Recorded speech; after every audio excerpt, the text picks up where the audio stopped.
Olá, tudo bem? Então, esse vídeo aqui é para contar um pouquinho sobre a minha história. Começando então lá pela minha infância. Bom, eu não posso dizer que eu era uma criança obesa, nunca fui obesa, mas digamos assim que eu era uma menina bem encorpada, principalmente na parte do quadril e coxas, desde bem pequena. E lembro que a minha alimentação não era das melhores. Minha mãe tinha que ficar pegando no meu pé para eu comer verduras e tal. Eu não gostava mesmo e quase não comia carne também. A minha preferência sempre foi pão e aqueles biscoitinhos doces, assim, simples, sem recheio mesmo. E se deixasse eu comia ali um pacote inteiro de uma vez lá com uma xícara de café. E bem rápido ainda. Sorte que também antigamente não se tinha muitas opções de doce, salgadinho, nada comparado ao que se tem hoje no mercado. E realmente meus pais também compravam isso muito pouco, sempre deram exemplo mesmo, e frutas e verduras nunca faltavam assim na minha casa. Mas bom, na minha adolescência eu também não tinha lá muita consciência alimentar, digamos assim. Comia o que tinha vontade, mas aí a forma assim do meu corpo já começou a me incomodar um pouco.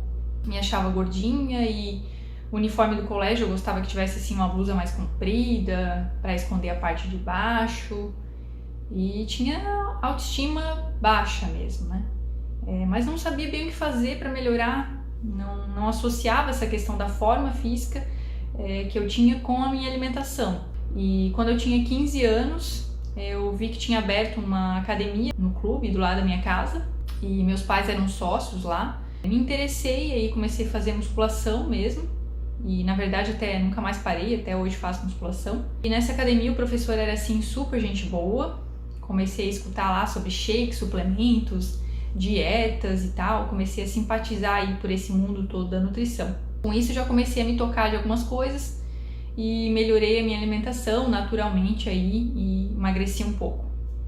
Nos meus 17 anos já tive que escolher que faculdade que eu ia cursar. E aí tinha muita dúvida, assim. Acabei escolhendo a nutrição, que eu achava que na pior das hipóteses, assim, pelo menos eu ia aplicar os conhecimentos comigo. E enfim, realmente apliquei. Aprendi a calcular as famosas dietas, tinha que fechar tudo certinho, quantidade de proteína, carboidratos, gorduras, calorias, tudo bem calculado e tal. E aí acabei incorporando isso aos poucos, esses cálculos na minha alimentação, virando lá uma calculadora mental automática, assim. Aí comia de 3 em 3 horas, porque dizia que acelerava o metabolismo. Lembro até que no intervalo da faculdade era engraçado, eu e minhas amigas, a gente esperava certinho o horário para comer. E também era geralmente frutas, barrinha de cereal, não saía muito disso daí. E enfim, nessa época eu já era assim um pouco mais satisfeita com o meu corpo. Tava magra, mas ainda não era bem o físico que eu queria ter. Queria mais definição muscular, sempre achei bem bonito definição muscular. Aí resolvi mudar para uma academia maior. Comecei a fazer treinos bem pesados e tal. Não estava ali muito preocupada com as minhas articulações nessa época. E enfim, mais tarde aí essa conta acabou chegando para mim. E também fazia aulas de aeróbico e tal. O meu físico melhorou bastante nessa época, mas também era bem regrada. O jantar era clara de ovos quase todos os dias. E até hoje meu pai fala que não consegue comer ovo de tanto que sentiu o cheiro nessa época aí que eu morava com eles. Mas aí oscilava entre fases que eu fazia essa dieta, esse treino, tudo 100%, e fases que eu me descontrolava, porque eu não conseguia manter tanta restrição. E tive aí momentos sim de compulsão por causa dessa cobrança mesmo. E aí compensava o que eu achava que era um estrago na dieta, com mais exercício ou mais restrições, e assim eu ficava nesse ciclo de culpa e retomada e tal. Era aquela coisa do 8 ou 80, então essa era eu. Não sabia lidar bem com as exceções na rotina, mas aí o que eu não notava é que isso só me prejudicava. Essa ideia de fazer tudo 100% funcionava por um tempo, mas só por um tempo. E quando eu não aguentava mais, comia tudo que eu tinha direito, para depois me arrepender e voltar lá para essa dieta restritiva. Eu não enxergava que, por exemplo, era muito melhor, sei lá, incluir uma fatia de pizza de vez em quando, do que me acabar de comer lá, comer um monte uma vez por mês indo no rodízio de pizza. Infelizmente isso aí é bem comum, ainda mais no caso de nutricionista, mesmo na época de faculdade, como estudante, que a pressão social é grande, as pessoas julgam também demais o nosso comportamento. Bom, depois de me formar, eu passei por mais de 10 consultórios, academias, clínicas. Há alguns anos trabalhei com pacientes em tratamento de câncer, que inclusive foi uma experiência assim, muito gratificante para mim. Gostava de conversar com esses pacientes, entender mesmo eles, as angústias, dificuldades e realmente fazer assim a diferença na vida dessas pessoas. Me sentia muito bem com isso. Mas até hoje, disparado, o que eu mais fiz mesmo e gosto muito de fazer é atender pessoas em busca do sonhado emagrecimento. E sempre entendi muito o lado dos meus clientes nessa busca aí, porque eu também já passei por muita coisa, também já tive muita experiência com isso e sei também que é bem trabalhoso muitas vezes a gente chegar nesse equilíbrio em relação à comida. E por isso, nos meus atendimentos, comecei a fazer cada vez mais uma consulta participativa, deixando as pessoas concordarem, aceitarem e estarem a par de tudo que eu coloco no plano alimentar, que a gente sabe que não adianta de nada a pessoa receber um papel lá com uma dieta perfeita e não conseguir fazer, não conseguir seguir nem metade dela.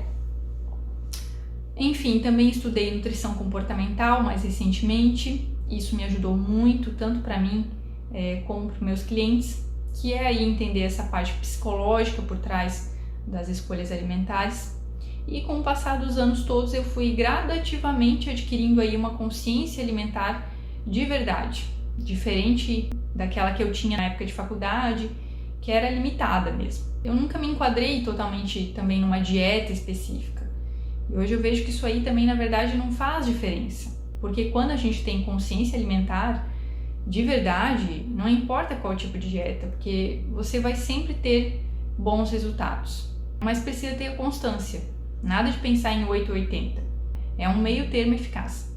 Eu mesma me desfiz de preconceitos, culturas, conceitos lá da faculdade que comprovei que não tinham sentido.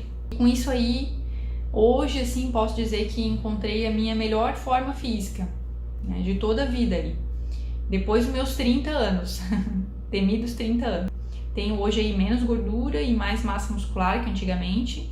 E também uma relação assim psicológica com a comida muito mais leve. Aprendi a diferenciar a fome real da fome emocional, que é uma coisa super importante mesmo. E sei lidar bem melhor também com a minha ansiedade. Me permito comer alimentos que são assim considerados não saudáveis, com mais frequência do que antigamente, porém em pequenas quantidades. Porque o segredo para tudo é a constância, não o extremismo. E é incrível como que é libertador, quando você realmente se torna consciente, sem extremismos com relação à comida, sem aquele ciclo de altos e baixos. E é por isso que eu resolvi compartilhar um pouquinho aqui da minha história. Meu objetivo é ajudar o máximo de pessoas a encontrar esse equilíbrio, essa liberdade que eu conquistei. E eu tô aqui para mostrar para você que é possível e é acessível mesmo para todos que estejam buscando isso, e de uma forma também descomplicada. E eu quero fazer com que você também desenvolva sua própria consciência e que leve aí esses ensinamentos sobre nutrição para toda a sua vida. Então hoje é isso que me move.